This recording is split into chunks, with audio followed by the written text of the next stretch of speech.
Welcome to my YouTube channel Dharma's world. Friends, AP డిఎస్సికి సంబంధించి చాలా కేసులు అయితే హైకోర్టు తలుపు అయితే తట్టడం జరిగింది. దాన్ని దృష్టిలో ఉంచుకొని ప్రస్తుతం అనేక అంశాల మీద ఈ యొక్క హైకోర్టును ఆశ్రయించినటువంటి అభ్యర్థులు ఉన్నారు. అయితే ఇప్పుడు ప్రభుత్వం నిన్న యాక్చువల్గా అభ్యర్థులకి అపాయింట్మెంట్ ఆర్డర్స్ ఇవ్వాలని చెప్పేసి చాలా పెద్ద లెవెల్లో మీటింగ్ కండక్ట్ చేయడం జరిగింది. ఒక 20 మందికి మాత్రమే ఆ యొక్క లిస్ట్ అపాయింట్మెంట్ అనేది ఇవ్వడం జరిగింది. యాక్చువల్గా అపాయింట్మెంట్ అంటే అందులో ప్లేస్ కూడా ఉండాలి మెన్షన్ చేసి, కానీ అది ఉండదు. ప్లేస్ మెన్షన్ చేసి అనేది ఉండదు. జస్ట్ ఒక అపాయింట్మెంట్ లెటర్ లాంటిది ఇవ్వడం జరిగింది. కాబట్టి ఇక్కడ విషయం ఏంటంటే, ఇక్కడ గమనించాల్సిన విషయం ఏంటంటే, ఒక రకంగా ఈ యొక్క హైకోర్టుకి హైకోర్టు తలుపులు ఎవరైతే తట్టడం జరిగిందో అనేక అంశాల మీద ఏవైతే లిస్టులు ఇవ్వడం జరిగిందో, రిజెక్షన్ లిస్టులు కానీ లేకపోతే సెలక్షన్ లిస్టులు కానీ ఏవైతే ఇచ్చారో వాటి మీద అభ్యంతరాలు ఉండి అనేక రకాలైనటువంటి అభ్యంతరాల వలన హైకోర్టును ఆశ్రయించినటువంటి వారు ఉన్నారు. కాబట్టి ప్రభుత్వం ఇప్పుడు ఆఫ్టర్ అపాయింట్మెంట్స్కి సంబంధించి మీటింగ్ ఏదైతే కండక్ట్ చేశారో దాని తర్వాత ఈరోజు మనకి బయటికి ఇప్పుడు వచ్చిన విషయం ఏంటంటే, ఎవరికైతే ఈ యొక్క లిస్టుల మీద సెలక్షన్ లిస్టు మీద కానీ జోనల్ లెవెల్లో కానీ స్టేట్ లెవెల్లో కానీ ఇచ్చిన సెలక్షన్ లిస్టుల మీద కానీ లేకపోతే మెరిట్ లిస్టుల మీద కానీ లేకపోతే రిజెక్టెడ్ లిస్టులు కానీ వీటన్నిటి మీద ఏవైతే అభ్యంతరాలు ఉన్నాయో, అంటే రిజర్వేషన్కి సంబంధించి కానీ లేకపోతే వర్టికల్ రిజర్వేషన్ కానీ హార్జెంటల్ సెలక్షన్ కానీ వీటికి సంబంధించి కానీ లేకపోతే ఇంకా చాలా అంశాలు ఉన్నాయి. అవన్నీ ఇందులో ఉన్నాయి. అవన్నీ మనం చెప్తాను. గ్రీవెన్స్ రిడ్రెసల్ కమిటీస్ అనేవి ప్రభుత్వం ఇప్పుడు ఏర్పాటు చేయడానికి ప్రయత్నం చేస్తూ ఉందన్నమాట. ఓకే, దానికి సంబంధించిందే ఈ యొక్క నోటిఫికేషన్ ఇక్కడ ఇచ్చారు. చూశారు కదా, ఇది ఏ రోజు ఇచ్చారంటే యాక్చువల్గా 24వ తారీఖునే ఇచ్చారు. కానీ 24వ తారీఖుని ఇది మనకి బయటికి రాలేదు. కానీ 25న మీటింగ్ అయితే అయిపోయిన తర్వాత ఈరోజు అది వచ్చింది. ఇక్కడ మీరు గమనించినట్లయితే ప్రతిదీ కూడా చదివి చెప్తాను. Department school education mega DSC 2025 constitution of grievance redressal committee at zonal and state level to address the issues flagged by the candidates with reference to the rejected candidates list published on 30 అంటే August 30న rejected candidate list ఇచ్చారు. దాని మీద అభ్యంతరాలు ఉన్న and final selection list published on 15th 9th అంటే ఈ నెల 15న final selection list ఇచ్చారు. దాని మీద కానీ ఎటువంటి అభ్యంతరాలు ఉన్నా కానీ వాటన్నిటినీ మీరు చెప్పడానికి, వాటికి సొల్యూషన్ పొందడానికి కూడా ఒక గ్రీవెన్స్ రిడ్రెసల్ కమిటీస్ని జోనల్ లెవెల్లోనూ అలాగే స్టేట్ లెవెల్లోనూ డిస్ట్రిక్ట్ లెవెల్లోనూ ఏర్పాటు చేయడానికి first పారాగ్రాఫ్లో The Director of School Education has stated that in connection with the conduct of Mega DSE 2025, the rejected candidate list was published on 30/8/2025 and the final selection list on 15/9/2025. Subsequently to these publications, several aggrieved candidates approached or knocking the doors of the Honorable High Court of Andhra Pradesh through numerous or voluminous writ petitions seeking direction to consider their respective candidature on the various grounds such as అని చెప్పేసి ఇచ్చారు. అంటే ఏం లేదు, ఇచ్చినటువంటి లిస్టులు ఏవైతే ఉన్నావో సెలక్షన్ లిస్టులు కావచ్చు, రిజెక్షన్ లిస్టులు కావచ్చు, ఇప్పుడు దాకా జరిగిన ప్రాసెస్ మీద కావచ్చు, వీటన్నిటి మీద రిజర్వేషను నార్మలైజేషను ఇలాంటి వాటన్నిటి మీద కూడా హైకోర్టుని ఆశ్రయించిన వారు చాలామంది ఉన్నారని చెప్పేసి చాలా రిట్ పిటిషన్స్ అనేవి దాఖలైనవి అని చెప్పేసి చెప్తా ఉన్నారు. ఏ అంశాల మీద దాఖలయ్యాయి అనేది కూడా ఇక్కడ ఇచ్చారు.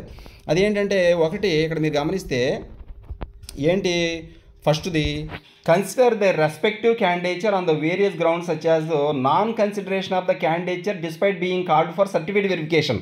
చాలామందిని సర్టిఫికేట్ వెరిఫికేషన్కి పిలిచారు, సర్టిఫికేట్ వెరిఫికేషన్ చేశారు, అయినా కానీ వాళ్ళని సెలక్షన్ లిస్టులో పెట్టలేదు. సెలక్షన్ లిస్టులో వాళ్ళ పేరు లేదు. అలాంటి వాళ్ళు కోర్టును ఆశ్రయించడం జరుగుతూ ఉందన్నమాట.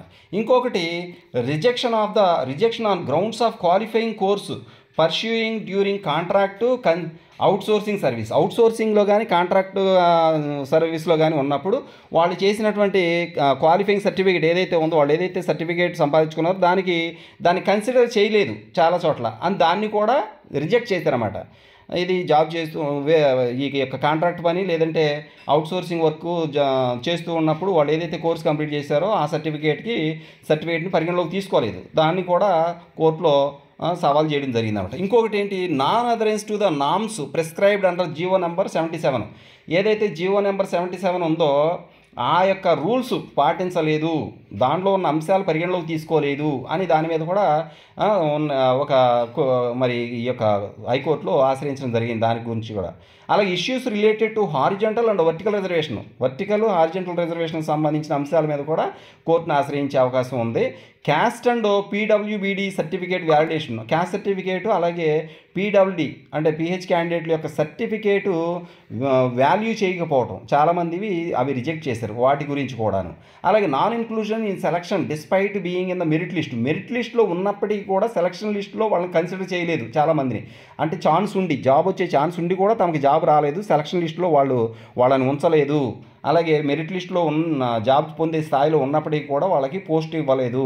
అటువంటి అంశాలు కూడా, అటువంటి వాళ్ళు కూడా ఈ యొక్క కోర్టును ఆశ్రయించే పనిలో ఉన్నారన్నమాట.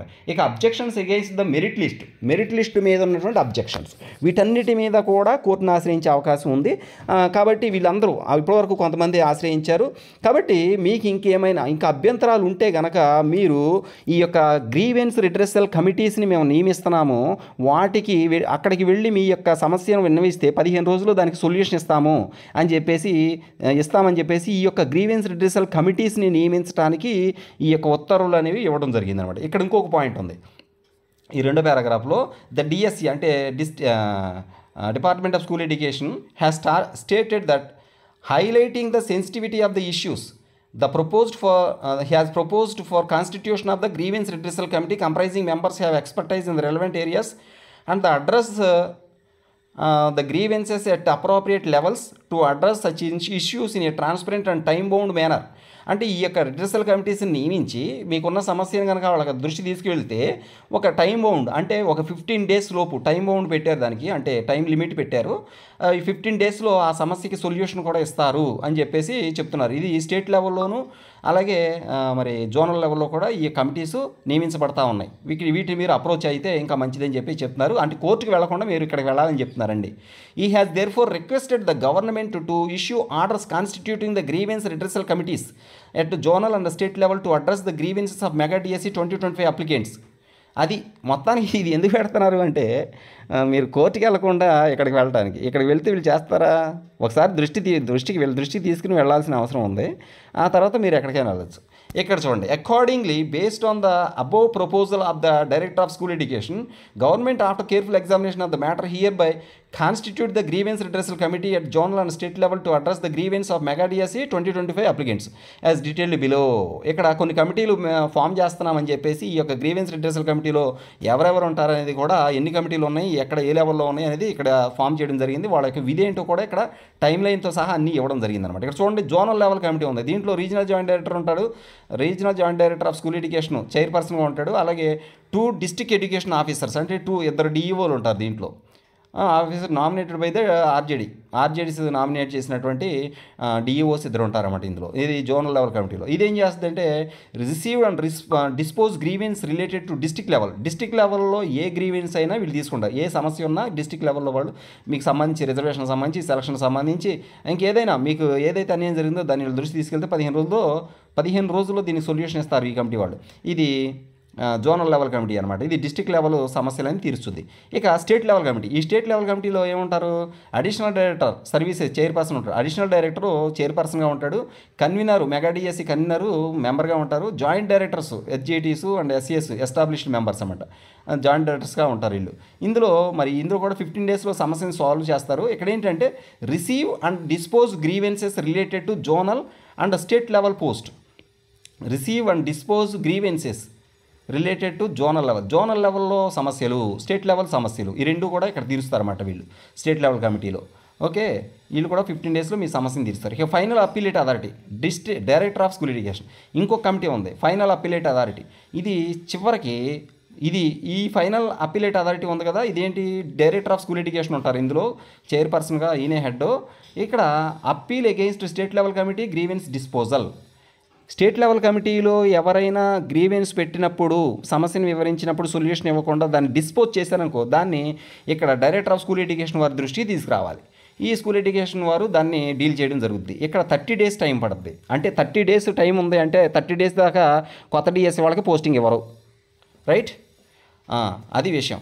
ఇక్కడ చూడండి, the committee shall ensure transparency due process and strict adherence to the rules regulations and timeline prescribed. The orders of the final appellate authority state వివి షల్ బి ఫైనల్. అంటే ఫైనల్ అపీలేట్ అథారిటీ ఏదైతే చెప్పొద్దో అదే final decision అని చెప్పేసి చెప్తున్నారు. అంతకుముందు district state లెవెల్లో మీ సమస్య పరిష్కారం కాకపోతే ఇక్కడికి వస్తారు ఫైనల్ అపీలేట్ అథారిటీ. దీనికి హెడ్ ఎవరంటే డైరెక్టర్ ఆఫ్ స్కూల్ ఎడ్యుకేషన్. ఇక ఆయన ఏది చెప్తే అదే final. Next, the director of school education and the regional joint director of school education or instructed to give wide publicity to the constitution of these committees. ఈ committees ఏర్పాటు చేయడానికి కావాల్సిన పబ్లిసిటీని ఇవ్వాలని చెప్పేసి చెప్తా ఉన్నారు. ఆ తద్వారా ఏంటంటే ఈ కమిటీస్ ఒకటి ఉన్నాయి అని అభ్యర్థులకు తెలుస్తుంది, డిఎస్సి రాసిన అభ్యర్థులందరికీ తెలుస్తుంది. కాబట్టి వాళ్ళ సమస్యలను ఇక్కడ తీసుకురావడం జరుగుద్ది అని చెప్పేసి ఈ కమిటీలని ఫామ్ చేస్తున్నారు. రేపటి నుంచి వీటిని పేపర్లో కూడా వేయడం జరుగుద్ది. పేపర్లో దీనికి సంబంధించిన ప్రకటన కూడా వస్తుంది. అభ్యర్థులందరూ దాన్ని చదివి ఓకే కమిటీస్ రిడ్రెసల్ కమిటీస్ ఉన్నాయి, మన సమస్యను అక్కడ తీసుకెళ్లాలని అంటారు. యాక్చువల్గా ఏంటంటే కోర్టు దాకా పోకుండా మీరు ఇక్కడికి వెళ్తారన్నమాట. ఇక్కడ వీళ్ళు మరి దానికి కంప్లీట్గా న్యాయం చేస్తారు లేదని ఆ తర్వాత తెలుస్తుంది. కోర్టుకి వెళ్ళిన వాళ్ళు చాలామంది ఉన్నారు కాబట్టి, ఇంకా వెళ్ళేవాళ్ళు ఉన్నారు కాబట్టి దీన్ని మధ్యలో పెట్టడం జరిగిందనమాట ప్రస్తుతం. Okay, thank you so much.